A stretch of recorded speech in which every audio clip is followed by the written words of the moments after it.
નમસ્કાર, આપ જોઈ રહ્યા છો સ્પાર્ક ટુડે ન્યૂઝ। મોડાસાના હજીરા વિસ્તારમાં આવેલ ગોડાઉનમાંથી ચાઇનીઝ દોરીનો જથ્થો ઝડપાયો છે। ઉત્તરાયણમાં કાતિલ ચાઇનીઝ દોરીથી અનેક લોકો અને પક્ષીઓના જીવ જતા હોય છે, ત્યારે મોડાસાના હજીરા વિસ્તારમાંથી પ્રતિબંધિત એવી ચાઇનીઝ દોરીનો મોટો જથ્થો ઝડપાયો છે। ટાઉન પોલીસે હજીરા વિસ્તારમાં ગણેશપુર તરફ જવાના માર્ગ પર આવેલા એક બંધ ગોડાઉનમાં તારાચંદ પિતાંબરદાસ શાહ દ્વારા ચાઇનીઝ દોરીનો જથ્થો મોટા પ્રમાણમાં રાખીને વેચાણ કરે છે।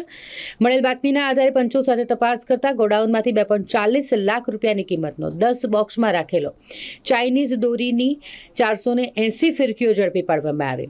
ચાઇનીઝ દોરીના વેચાણ અને સંગ્રહ પર પ્રતિબંધ છે, તેમ છતાંય કેટલાક તક સાધુઓ નાગરિકો અને પક્ષીઓના જીવની પરવા કર્યા વગર ચાઇનીઝ દોરીનો સંગ્રહ અને વેચાણ કરે છે।